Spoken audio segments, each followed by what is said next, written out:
started. Greetings, everyone. My name is Jenny Prince. I am the president and CEO of the Lupus Foundation in North Carolina, and welcome to our Let's Talk About It series. If I'm looking a little distracted, I'm trying to let people in as I'm talking, so please pardon me for that. As you may know, for those of you that have taken part in the Let's Talk About series, or for those of you that are here for the first time, all the chapters across the United States take turns hosting a month and have a different expert to come in and talk about different aspects of lupus, everything from something that may be very clinical to behavioral or whatever that may be. So tonight we're in North Carolina, we're hosting, and we've got our typical 100-degree with 100% humidity weather in North Carolina. So it is nice to be indoors in the air condition and be with our lupus family. A couple of just a few things, housekeeping before I turn it over and introduce Dr. McNeil. If you'll make sure that you're muted until we get to the question and answer in the interaction portion. And then the second thing is that there will be an interactive portion at the beginning, and then Dr. McNeil is going to take us through her program, and we'll allow time for questions at the end. So if you have a question, put it in the chat, and I'm going to capture that piece, and we'll answer those at the end of the program. This is being recorded, so if you want to go back and see it again, or if you want to share it with a friend, they will be posted on your chapter's websites. So whatever state you may be in, it should be posted by end of day tomorrow on your chapter websites. And again, if there's any other questions that you have, I encourage you to, or new to us, I encourage you to really get involved with your chapter, regardless of whatever state you're in, because there's so much great information that we can provide you, as well as support you in your lupus journey, whether you're living with lupus or caring for someone with lupus. So welcome, welcome, welcome. I now am going to go over a few housekeeping things, like I said. So tonight our subject is going to be lupus and mental health and dealing with anxiety. As we all know, it's been a tough time in our world, I guess, right now for mental health, but living with a chronic disease can only exacerbate that. So we are excited about this topic. Dr. McNeil has been a wonderful volunteer and presenter for the North Carolina chapter, always gets rave reviews, and I know you're going to enjoy your time with her. The other thing I want to make sure that you know is any information provided in the webinar is for general information and educational purposes only, and is not the substitute for your physician's advice. So if you have questions, we encourage you to speak with your physician about that. And also the views that are expressed in our webinar by the presenters are those of the presenters and not necessarily the Lupus Foundation of America. Again, if you have questions during the webinar, just type them in the chat and I will man that and do that. And again, if there's other questions that you have about upcoming events or educational opportunities or the walk, whatever that may be, the walk to End Lupus Now, reach out to your local chapter and they will help you guide your way with that. So now it is my pleasure to introduce Dr. Joy McNeil. A little bit about Dr. McNeil. She is a licensed clinical mental health counselor, career and confidence strategist, a professional counseling professor, writer, and speaker.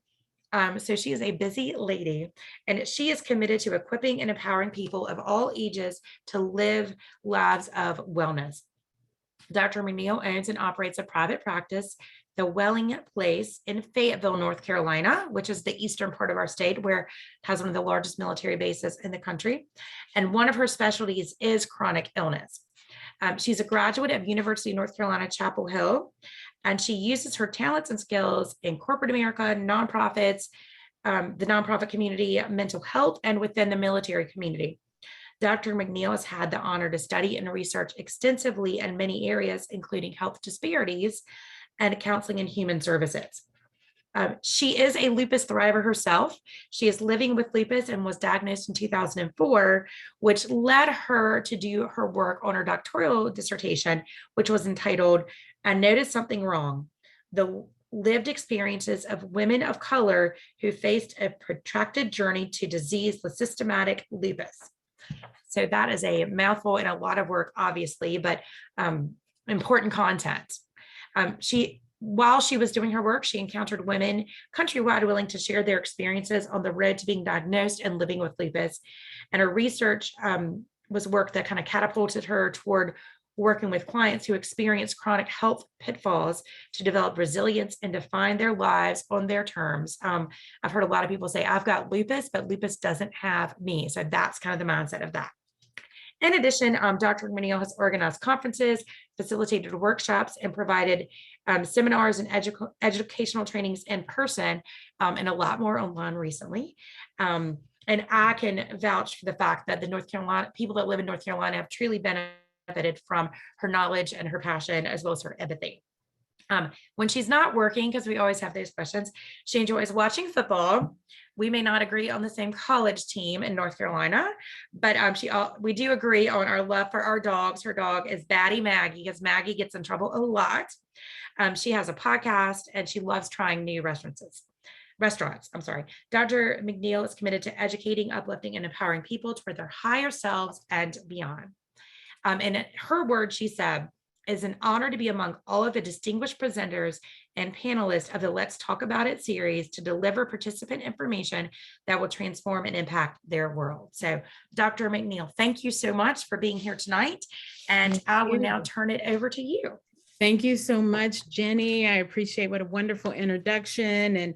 And thank you so much for allowing me. It is an honor to be here before you.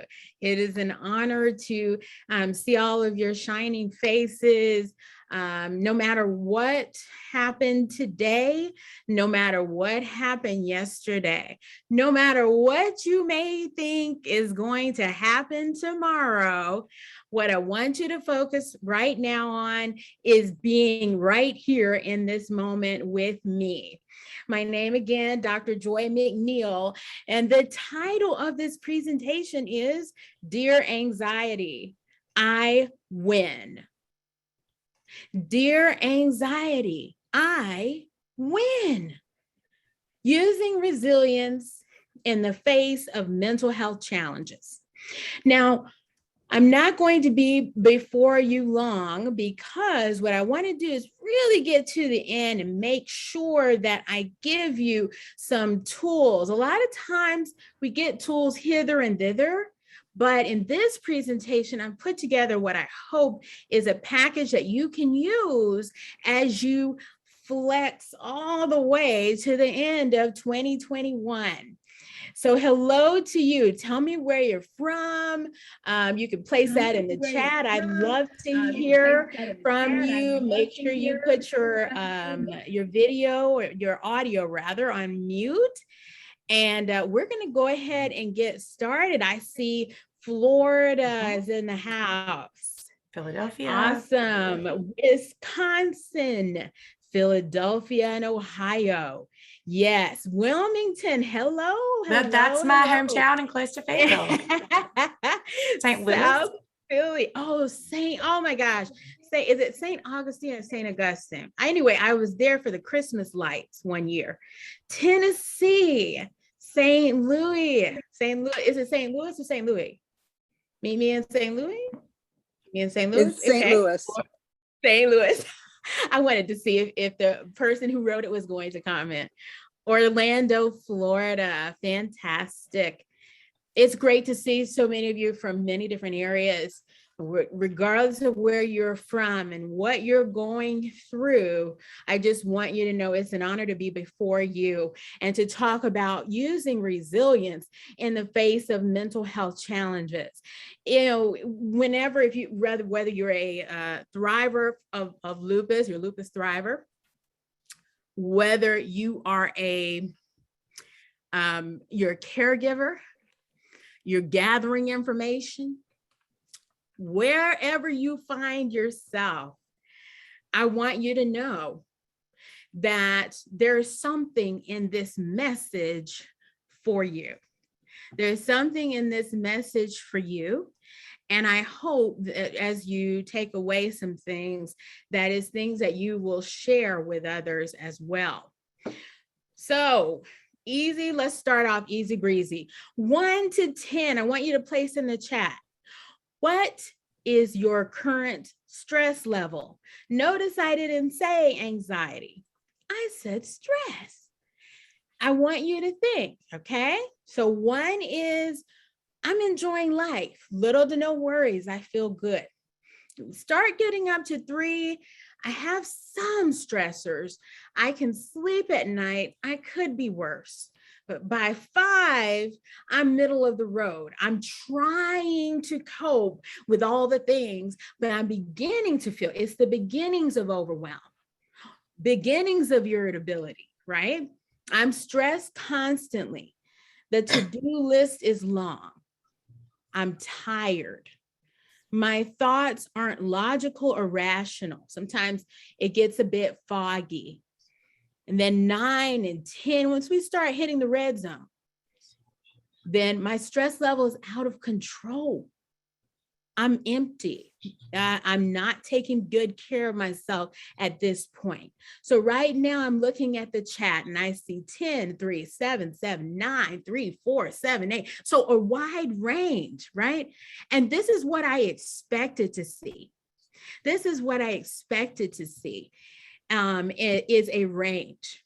Now, that's question 1. The next question I really want you to think about. What's the reason from your current circumstances that you chose your stress level today? What is one specific reason, because you've chosen your number, that you chose that stress level today? And that could be 1 word, that could be 2 words, it could be 10 words. I want you to put why.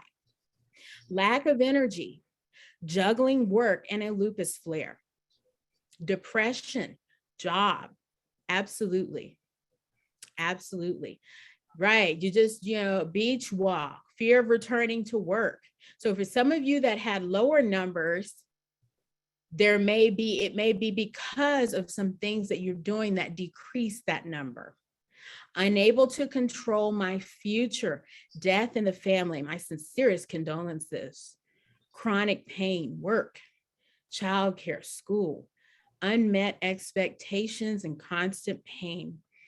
Review for Social Security, flare, job, elderly parents, money. Yes, 365, 24/7, caregiving for mom who is on home hospice. I mean, when we start to talk about, are you looking at everyone's stressors? Basically, that's what you're sharing with me. You're sharing your stressors. And then how you rank them is unique. For some people, the stressor that you named would put them at a 4. For others, it would put them at a 10. It's all in the way that you are in your perception and how your body also is reacting. So we're going to talk some more about that. Yes, wanting to financially prevent homelessness in a time in our society when it's tough, especially. So I understand from the vantage point of there is an uncertainty in the air. There is a cloud of uncertainty that a lot of us have been affected by.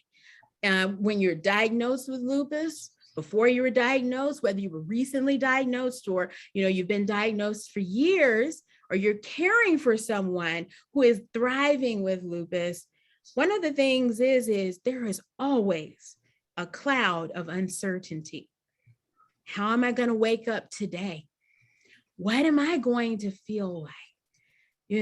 And so as I sit with you in a place of compassion, in a place of empathy. I remember it was just, it was on my birthday, my 40th birthday. I lost my dad, cardiac arrest at Duke for 2.5 weeks. I was fighting alongside him because I was like, no, my dad is too tough. And I kept thinking, wait, what about my own health? Am I going to have a flare? because honestly, I wasn't taking the best care of myself. Why? Because I was in that instance, a caregiver 24/7, wanting to make sure that somehow he made it. And so when I went for my labs, you know what that's like? Some of you know what that's like when you go for your lab work. I was thinking the worst. I was like, man, I know it's not going to look good. It's just not going to look good. And already I had planted that seed. I already had the stress, but that seed of anxiety was there. Oh no, what are my labs going to look like? That level of uncertainty. And so I'm sharing that with you to say that, they actually came out better than I expected. But more than anything, that uncertainty cloud is where stress comes from. And really where we're headed is where anxiety comes from as well. So I thank you for answering my questions and taking some time to think about where you are. But then let's also move along to where you're headed. I mean, there are problems in our lives. There are, people who have passed away, stress, trying to figure out, is this symptom a lupus symptom? Is this symptom because I'm literally, my plate is too full? So I wanted to take this opportunity just to stop by, and Jenny Prince did such an amazing job introducing me. I'm just going to quickly say, I work hard so Maggie May can live in luxury. That's my dog. I'm a recovering perfectionist. Why? Because perfectionism does not help stress and anxiety. I've worked in mental health since 2006, but my background is journalism and public relations. Day before my birthday, I was diagnosed with lupus, right? I completed my PhD in 2017. I would say, that was a quieter time in my lupus life, in terms of it was a bit quieter than I would say it is now. And I love creating music. I love watching Korean and Chinese shows, and I'm really into history. I enjoy therapy. I enjoy coaching. I enjoy speaking. And I enjoy spending time with my family and friends, because for so long, when you're in school or you have a lot going on, it's difficult to really be present. So I just wanted to share that with you as well. So as we go through Dear Anxiety, I Win, we've talked about the 2 questions. We've kind of gone through that. You've given me your number. I've introduced myself, and I'm also going to put in the chat in just a bit a file for you, a handout that you can take with you, that you can write on, and something that you can use going forward. And so we're going to talk tonight about anxiety. Anxiety, who and what are you? What are the impacts of anxiety? How is it different from stress? And then how to win with resilience. I'm sure many of you have heard resilience before. What if you have heard about resilience before, what is your definition of resilience? Because as you've gotten to know people all over, everyone seems to have a different kind of definition of resilience. So what is your definition? Place that in the chat. I'd love to hear some more from you on that as well, because resilience is something, and I'm going to go ahead and put this out there. Resilience is not an event. I don't just become resilient because, I cleaned my house. It's a process over time. All of us that are here have had tons of challenges. But because you're here means that you have met head on those challenges, even when you avoided them. And that's what builds the resilience muscle. Let's see what people have to say. I'm tired of being resilient, ready for a break. Oh, yes. ability to overcome difficulties, the ability and courage to overcome difficult situations. I get knocked down, but I get up again. I love that song, by the way. I think it's by Chumbawamba. Anyway, the point is, and for the person who said, tired of being resilient, I hope in this conversation that we're going to have, that we look at resilience from a different lens, and that I give you some tools to use so that exhaustion won't be what you associate with resilience. I see perseverance, ability to adapt stressors. Awesome, awesome, awesome. So, sometimes when I'm having a particular idea about something, whether it be a challenge I'm facing, whether it be, something that's going on, stress, anxiety, pressure to perform. Some people have performance anxiety, pressure to produce, whether it be work, school, family life, pressures. Sometimes I have to talk back. So I might say, well, pardon me, who are you?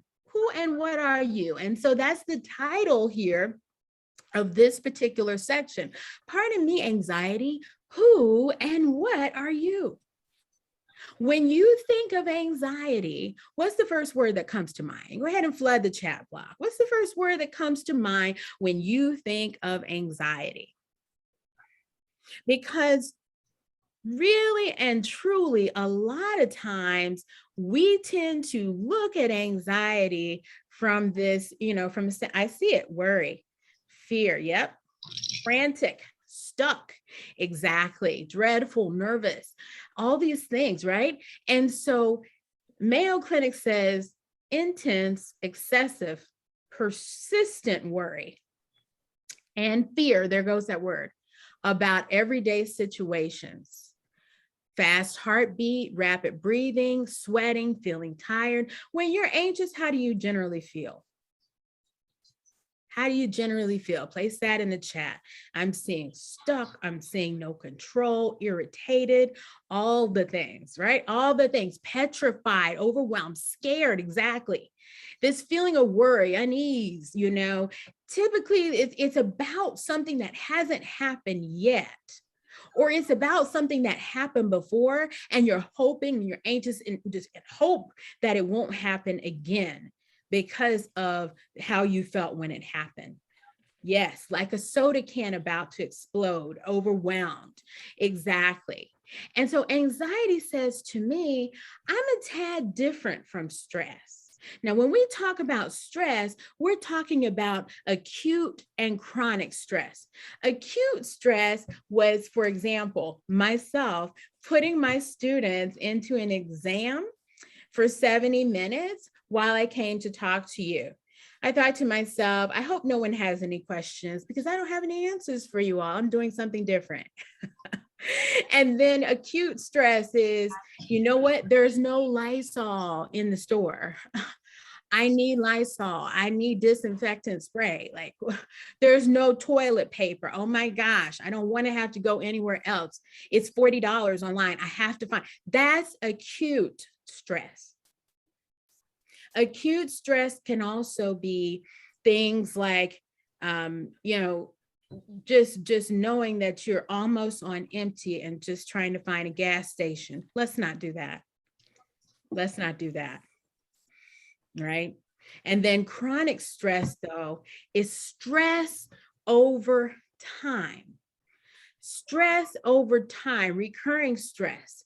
How does that impact your body? It impacts your body in many different ways. So we have this idea of the everyday stress. I got to get this project finished. My doctor gave me a new medicine. I'm not sure where I'm going to fit this in. But then we have the chronic stress, which is recurring. And this is where we start to see more mental fog. This is where we start to see just a sense of overwhelm and a deterioration of mental and physical health, right? Scared, agitated, shopping in different stores and feeling that stress, but then that chronic stress over time and the questions that begin to haunt us, right? And so anxiety says, I'm a little bit different than that. You know, stress has the fight or flight, fight, freeze, flight. And that's a natural phenomenon. Each and every one of us is going to experience stress. Each and every one of us is going to experience anxiety. But what we want to do is we want to make sure that we are really looking at, how am I feeling? I see someone said, I always flight. So that sense of avoidance can sometimes be helpful and sometimes not. It's like, let me flee the situation at any cost, right? Let me get out of here. But some people are the fighters, then that can send your blood pressure way up, right? It can cause all kinds of physical manifestations when you're like, you know what? Hey, I'm already fighting in many areas of my life. Let me just take on one more thing. And so I like what has been said in the chat. A good day is when I choose to get out and function. Thank you for sharing that. We face all kinds of stressors. Finances, which I saw in the chat. Thank you all so much for your transparency. Relationships, divorce, even marriage itself is a stressor, can be. Child rearing, medication management, doctor's appointments, all these kinds of things are stressors that we face. Even aging. Someone mentioned in the chat earlier, expectations, unrealistic expectations. What about, the fact that our feelings are stirred up when we turn on news or we scroll down our social media feed? Those become stressors, not ways to relieve stress. The stigma of autoimmune illness. Oh, but you look fine. I don't understand why you can't take on one more responsibility. I don't get it. Like, you're not teaming over sick. So I don't understand why you need to be out. I've never heard of lupus. So it must not be that big of a deal, right? There's that stigma.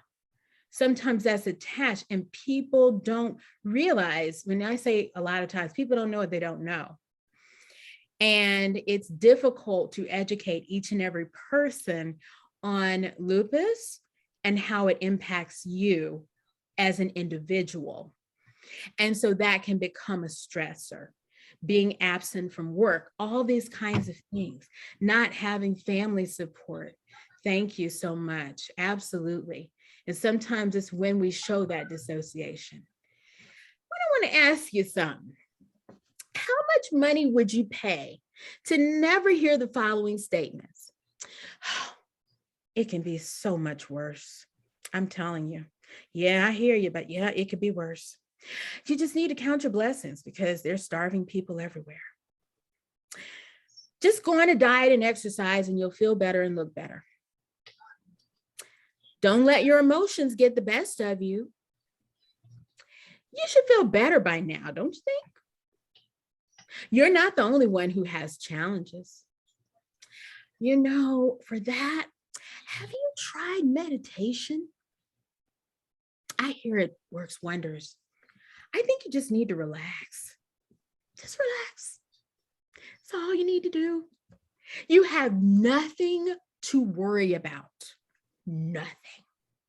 It's all in your head. I don't even see it. I don't know where this is coming from. Stop being dramatic. If you can resonate with some of those, let me know. So it said $1 gazillion, $1 million. Thank you all so much for your participation. Yes, exactly. So, sometimes people don't want to hear about the challenges that you face. That is true. I think that's so important. And it becomes a thing of, and we don't realize we're pulling that in. We're taking that in. And this is a part of what can create anxiety, that uncertainty that, well, well, this person's normal, or they seem kind of normal anyway. What I almost feel like I'm just a misfit out here. So that's why it's important that we have these kinds of things. So anxiety says, okay, I'm not stressed. We're neighbors. They work together. And so anxiety really does come from some lower level things, such as having to do a speech in your high school classroom. Does anyone remember that? Finding that you have a negative checking account balance. When we're talking about anxiety, it's literally worry that creates stress, uncertainty that creates all kinds of body functions, sweaty palms, right? We hear about sleep disturbances. How many of you get more than 7 hours a night of sleep? I can't raise my hand for that one just yet. Depressed immune system because of anxiety and the stress that comes along with it, forgetfulness. Then we start to see skin issues, bouts of depression, wanting to be isolated. But I want you to remember these two words when we're talking about anxiety, and that's fear and that's uncertainty. Fear and uncertainty. When this becomes something that's chronic and you begin to feel fear and uncertainty all of the time, never ending. When you begin to avoid persons, places, situations which may not pose a threat or danger to you, if you experience panic attacks, you're having frequent nightmares, flashbacks, or just feeling numb, you've disassociated, I want you to remember, to think about the fact that we're going from that acute anxiety experience, like when you're about to get, a shot for something, to what could be more clinical. And it is reasonable when you start to feel that anxiety and that fear is crushing, to consult with whomever your primary care provider is, any mental health professionals, because you begin to not function as you would normally. That's where anxiety becomes a clinical issue.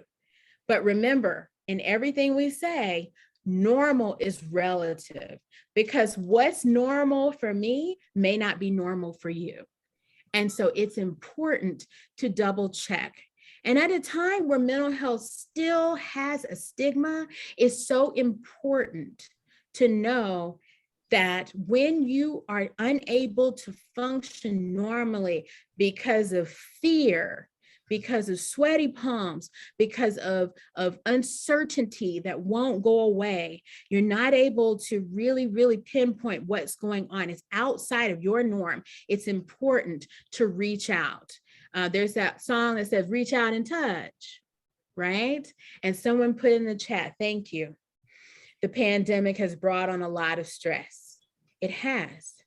And anxiety, because when I walk out of the house, right, there's a stress of it, yes. But the anxiety is when I walk out of the house, I wear my mask.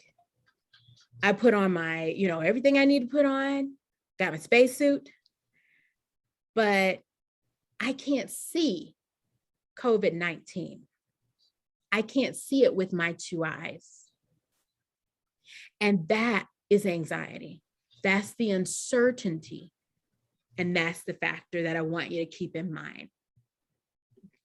That's the factor. So anxiety, I might sound like this. What if I can't do this? Oh my gosh, I'm going to die of a stroke. People are going to laugh at me if I mess up during a presentation. You know what? I'm going to go crazy. Things are not going to work the way we plan. I just know it. I'm so stupid. No one else looks concerned about this. What if something terrible happens to me or my partner on vacation or on a trip to Walmart for that matter, or Target or Target, however, wherever you're going? It didn't work before, so why is it gonna work now? This is how anxiety sounds. Can you relate? Can you relate? I'm gonna end up alone and lonely. No one's ever gonna love me, especially not with all these problems. I don't think my new teacher likes me, so my grade is probably gonna suffer. A lot of times, some of the thoughts, the negative, limiting beliefs that we believe are not, they're not quite valid. Sometimes we lean, and our brains tend to lean towards the negative.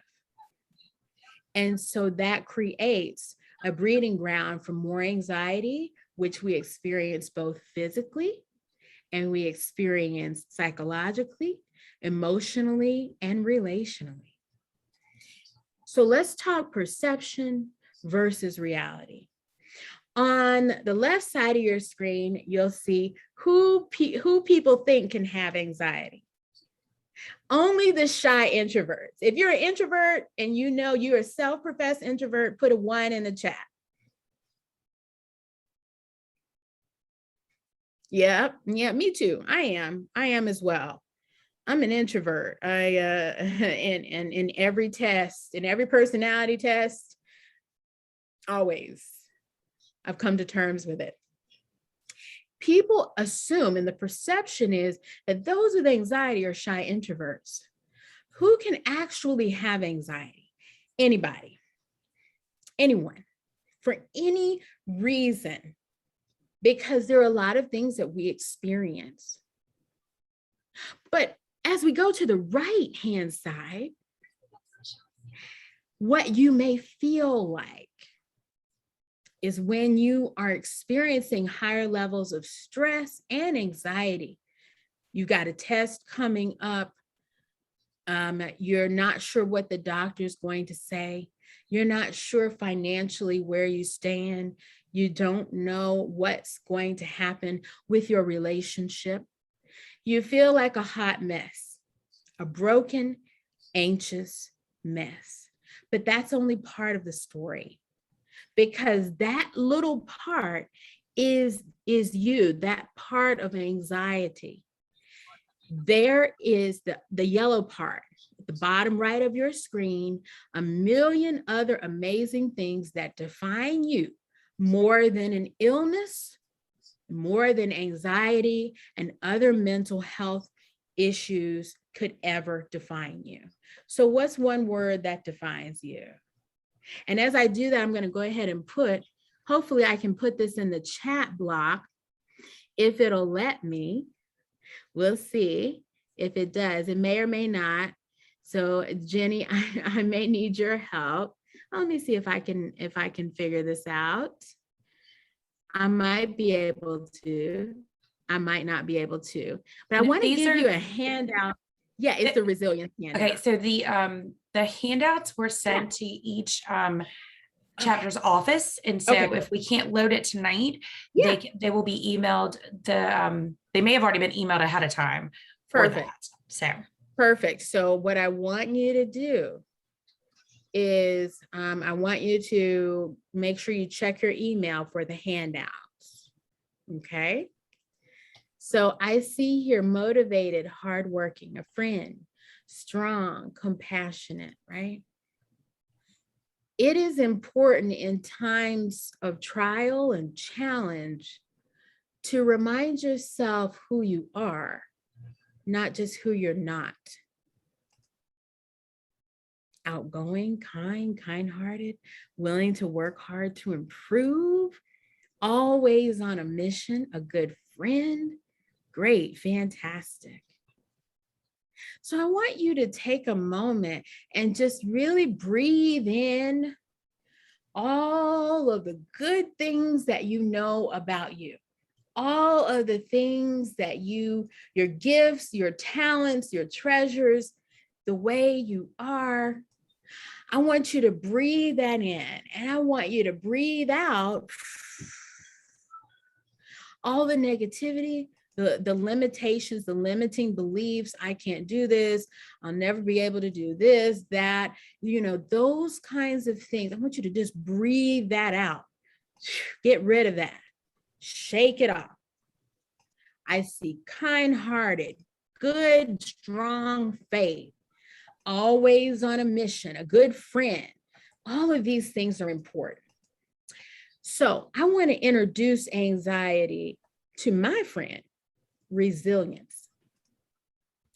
Resilience is super important, but not just in the way that you may think. I was researching resilience. Yes, I have all kinds of fun little tricks with this PowerPoint. Who knows what'll happen next? I was researching resilience, and in the midst of COVID-19 pandemic in 2020, so pandemic 2020, not 2021, the University of Kansas healthcare system came up with 10 facets of resilience. This is their Turning Point program. And why is this important? This is important. I want you to grab a pen and paper, grab something to write with, because I'm going to hit you with some deep questions I want you to think about. I mean, so deep, like just take a shovel, really, really deep. Okay. I am going to go through these facets of resilience.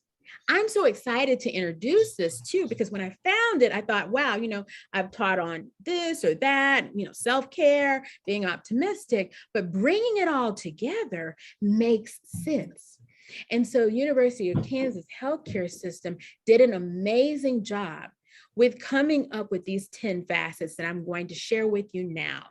So I want us to journal just a little bit, whether you have the notes app on your phone, whether you have pencil, paper, what have you, whatever you have, let's journal. And I want to start with self-calm. What calms you and makes you feel confident? You can place that in the chat. You can write it down. I just want you to go along with me, because what we're doing right now is we're focusing on resilience. What calms you? What calms you down? From the smell of lavender to quiet in your house. It's me as an introvert, I need quiet. My dog is an extrovert. Imagine. Music, the beach, breath work. Thank you. Meditation. Exactly. All right. So then we have self-care. People tend to think of self-care as going to get a massage, and that is. But what are some ways that you show your body that you value it? What are some ways that you show your body that you value it? For me, it's challenging myself to go to sleep earlier, because I'm telling you, and sometimes that's impossible, whether it be medication related, whether it be my own mindset, whether it be battling perfectionism. Sometimes it's difficult to get to bed. And my students will say all the time, so Dr. Joy, that email you sent at 3 a.m., like, why were you up? I'm like, I just felt like I had to get you all an email, right? So yes, showing your body that you value it, riding your bike, yes. Perfecting the art of taking medication seriously, oh my gosh, yes, and consistently. So important, because sometimes we get fatigued in that area. Learning boundaries, not pushing yourself, long shower, exactly. Not feeling guilty for taking naps. So when you get better at self-calming and controlling how you manage your anxiety, you get better at working through emotions. So how are you replenishing your bucket, that self-replenishment? Because sometimes the water really does run dry. So how are you working through replenishment, and really taking time to notice where emotions show up? For example, when you get irritated, where does that show up in your body? What area do you feel that irritation, that irritation in first? That stomach, exactly. Yeah, the stomach. And for me, my face gets a little bit warmer. Skin, stomach, exactly. Yeah, neck stiffness. Yep, exactly. Not being able to sleep. Another part, though, is knowing and acknowledging that emotion, not avoiding it, but acknowledging it. Because just because I'm angry doesn't mean that I am I'm going to somehow, go do something destructive. Anger in itself is not the issue. It's what we do with it. It's the behavior of it. And that ties into being non-judgmental and self-supporting. So what is one sentence you can say in support of yourself and your journey, whether you say it or whether you write it? What is one sentence that you can say or write in support of your journey? And as we go along and talk about resiliency, this sounds a little different maybe than what you've heard before. Because when we talk about strengths, resources, that's getting an idea that, what do I have in my tank to be able to face the challenges of my life? Is it my bestie, who with me, my bestie and I, we watch a Korean show together. And literally in the chat block, we were able to watch it together with chat. It's you'll see, oh my gosh, did you see this? LOL. And it's just, on and on and on. There's no actual words formed, right? So I want you to think about that along with hope. I want you to put in the chat block a 1 if you have hope right now for your present and your future. Yeah, me too. Me too. Me too. No matter what comes out on paper, no matter what I may read or hear, I have hope. Hardiness too. Focusing on what I can control versus on what I can't. I also want to talk about for a moment that resilience, that I feel like I'm not doing enough with my life, yet I am doing what I can in this moment. When's the last time you've said, you know what, this is all I can do today, and I'm okay with that? I want you to write down those 2 truths for yourself, knowing who you are, knowing your boundaries, setting better boundaries. And then also with resilience comes connection and social support. Who is supporting you? Do you have people who dump or discuss?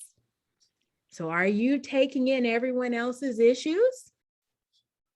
Or are you really, really having useful discussions that are empathetic, compassionate, and kind?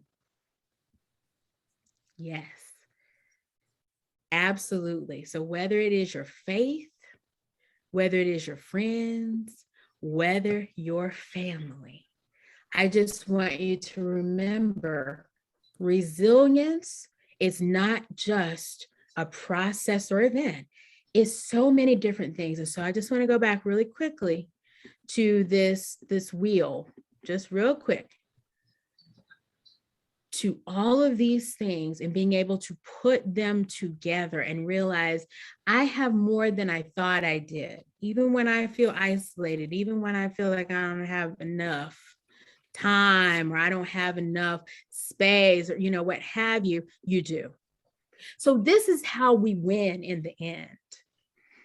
It's by cultivating that resilience muscle daily. It's by challenging some of the negative beliefs, and also just by acknowledging, yeah, I had it. I had a negative belief. And you know what? That's okay. I'm going to still keep going because I know that there is hope.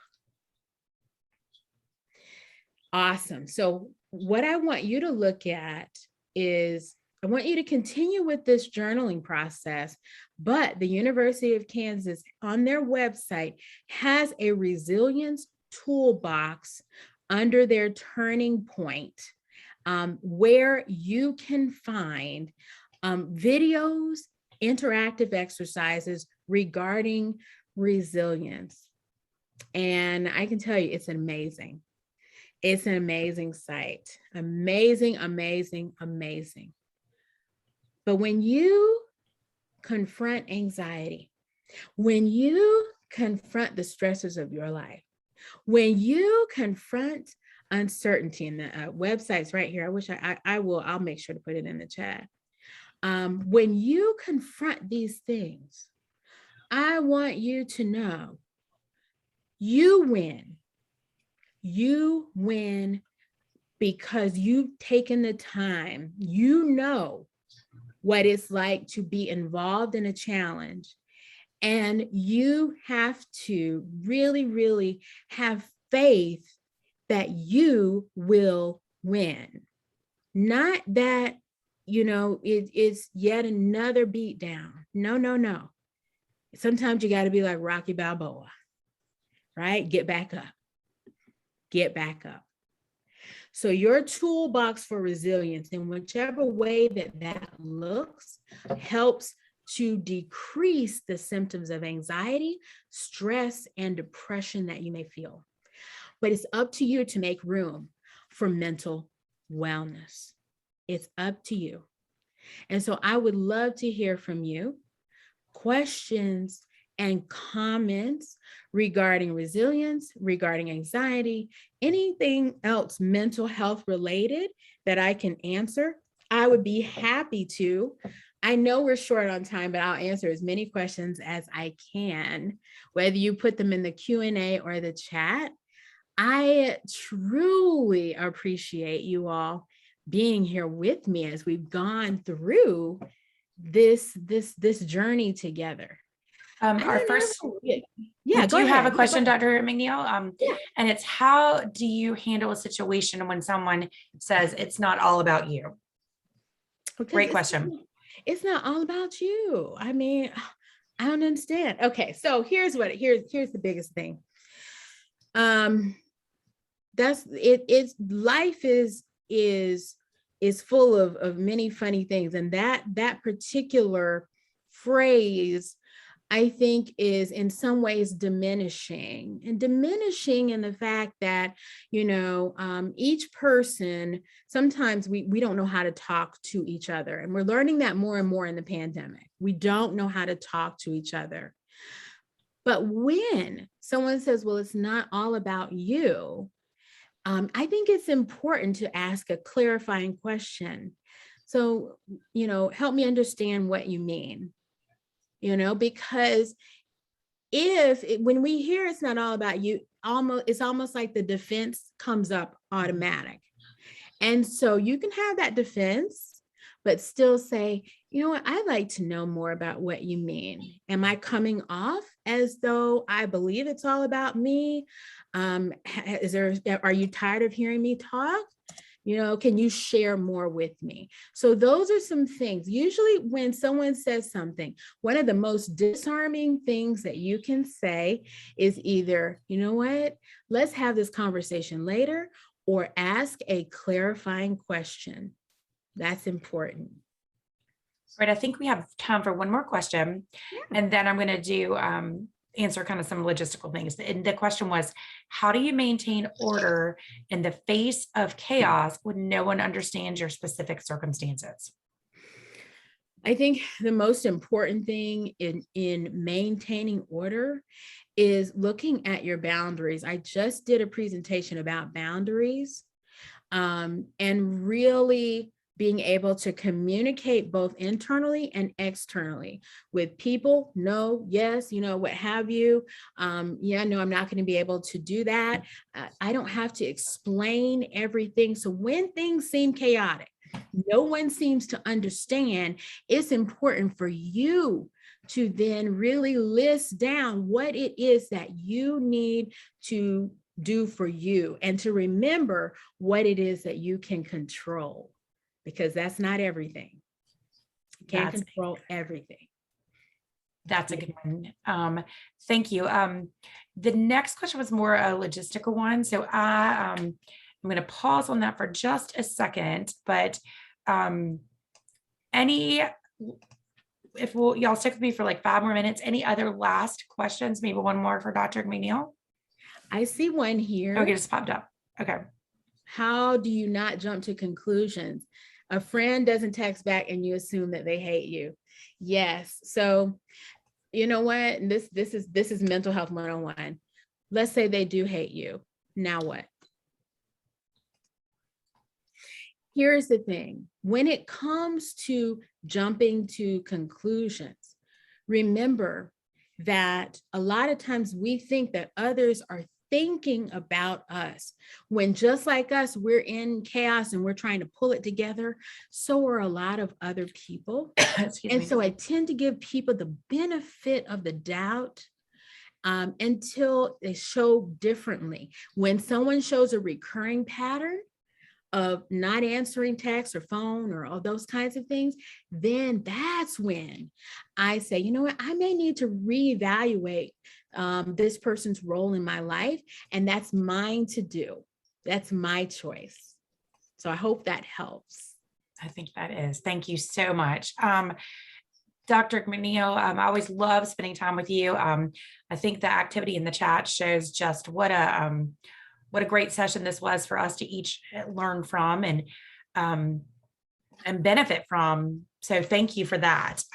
One other question was when the next webinar was, and can you join more than one? Absolutely. We want you to join every single month. The next one is handling lupus with depression. So that's a nice, I think, segue from going from anxiety to depression, because it obviously is really tough to deal with what this disease brings to our lives. So thank you for that. And definitely join in. Absolutely. You can join anytime, any meeting. For other programs and services that you are maybe interested in, I encourage you to talk to your local chapter and reach out to them. As a form of follow-up, I will make sure that if you have it, I'll check with the chapters and make sure the handouts Dr. McNeil recommended tonight get sent to you if they haven't already been done. Remember, this has been recorded, so you can go back and watch it on your chapter's website or share it with someone, because it is really fantastic. And then what a great way to kind of end the day, and maybe as we go to bed a little earlier and take care of ourselves a little bit more, to think about hope and resilience, because those are two, I think, just extremely positive words that are great words to live by. So Dr. McNeil, thank you. Thanks for everybody for joining in and participating in the chat. And we wish you all a wonderful evening. Thank you. Such a pleasure. Thank you so much.